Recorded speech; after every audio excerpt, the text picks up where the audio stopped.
Hey, salut à tous les gars, c'est Ring, j'espère que vous allez bien, moi ça va nickel. On se retrouve aujourd'hui pour une nouvelle vidéo, on parle d'un film de guerre cette fois-ci, qui est censé sortir un petit peu plus tard dans l'année, mais que j'ai pu visionner en avance parce qu'il est sorti en Allemagne. On parle de Sisu, de l'or et du sang, c'est parti.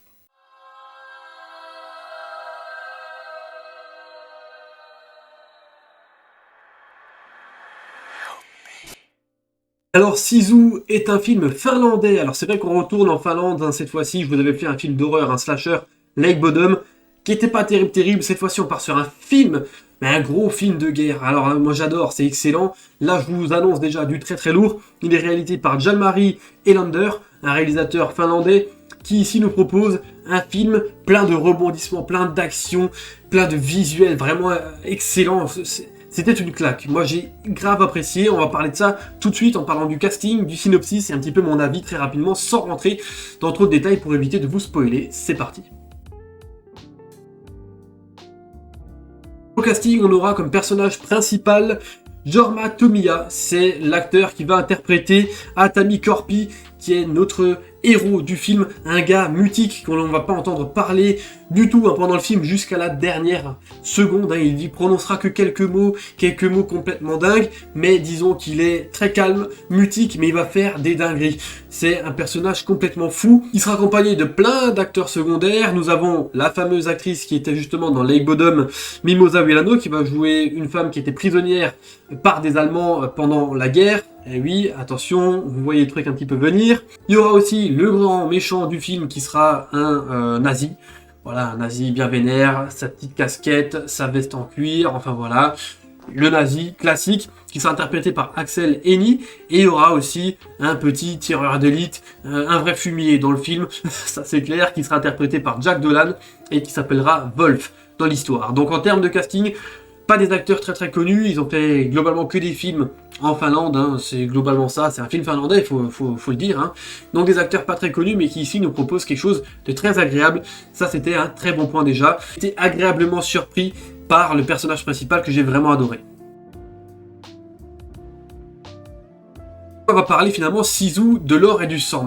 On va suivre l'histoire justement de notre personnage principal. C'est un vieux monsieur qui est en 1944 en Laponie. Il a décidé tout simplement d'arrêter de faire la guerre. Apparemment il est retranché, il est tout seul dans son coin. Il pioche au début du film à la recherche d'or tout simplement. On ne sait pas pourquoi, c'est pas tellement développé. Et une fois qu'il en trouve, il reprend sa route pour trouver la banque la plus proche qui est à plus de 900 km de là où il est. Et malheureusement, sur son chemin, il va tomber sur des nazis qui étaient en train de rentrer chez eux. Voilà, fin de guerre, 1944. Ils sont pas très sympas. Disons qu'ils se sont un petit peu plantés sur le bonhomme parce que, comme dans John Wick, ils ont commencé à attaquer la mauvaise personne. Puisqu'effectivement, au départ, il va partir. Personne ne lui veut du mal. Et puis, il y en a quand même quelques-uns qui font les kékés. Faute très grave, en fait, tout simplement. Et puis, ça dégénère. Les nazis vont absolument essayer de piquer l'or de notre personnage principal et ça lui plaît pas du tout. Et on part du coup sur des scènes complètement folles, d'action, de violence, de gore, de castagne et tout ça dans une ambiance très bien réalisée, très bien pensée. C'est un gros coup de cœur ce petit film pour le coup qui est sorti maintenant. Voilà, en Allemagne, il n'est pas encore sorti chez nous. Donc c'est pour ça, si je peux vous donner peut-être un petit peu un conseil pour cet été, il est censé sortir cet été, vous pourrez peut-être aller le voir au cinéma. C'est à mon avis une petite pépite. Alors, qu'est-ce que j'ai pensé de ce film? Tout simplement, on voit plein de références dans ce film, il y en a plein. Moi je vous ai parlé normalement de John Wick, je n'avais même pas regardé la bande-annonce complète en fait du film, j'ai été conquis dès les 2 premières images, donc je me suis dit c'est parti, je me lance. Et en fait, dans la bande-annonce, ils disent que c'est le studio de production qui avait justement produit John Wick, qui était derrière l'idée de John Wick, donc finalement ça me surprend pas trop du coup, parce que c'est vrai que là, la référence, on l'a, il y a plein de plans qui font penser à ça. Moi je pense notamment au plan où on voit notre personnage au tout début prendre son bain dans la rivière. Il y a un petit travelling sur son corps comme ça, on voit ses cicatrices, l'eau qui coule. Ça m'a fait penser à John Wick quand il est dans sa douche. Voilà, c'est exactement ça. C'est pareil. On a aussi forcément le fait que ce soit un vétéran de guerre, le mec, ça fait penser à Rambo. Des références qui sont très présentes dans le film et ça marche très bien.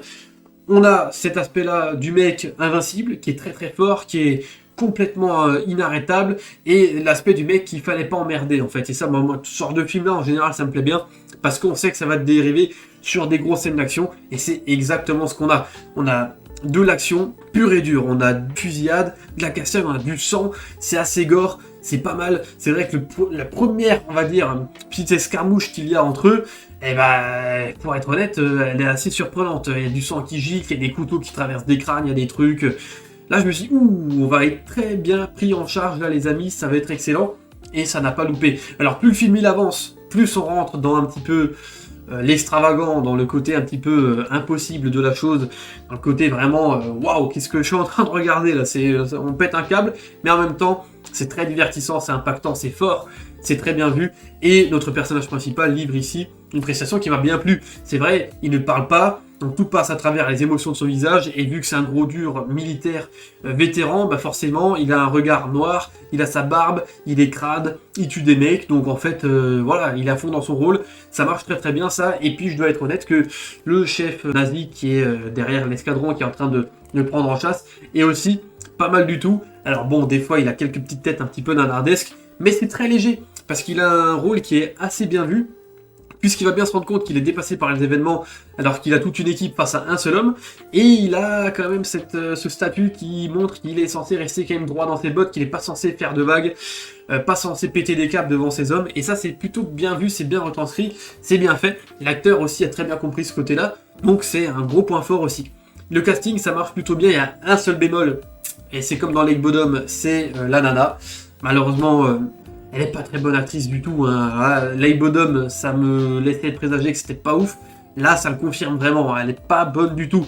Par contre, elle a une scène vraiment intéressante où elle explique justement à 2 soldats nazis qu'ils sont dans la merde parce qu'ils se sont attaqués à la mauvaise personne. Ça, pareil, quand c'est expliqué dans le film.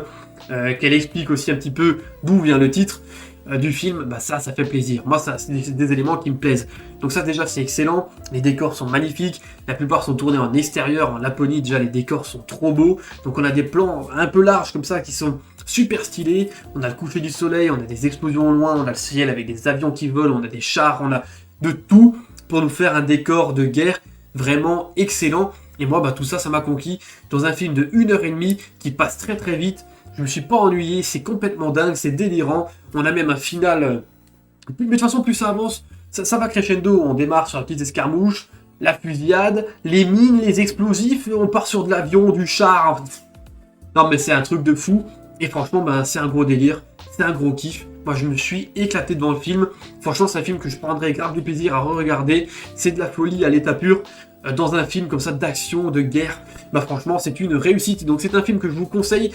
J'espère que cette petite vidéo vous donnera envie d'aller le voir, je vais pas vous en dire plus parce qu'il n'est pas encore sorti.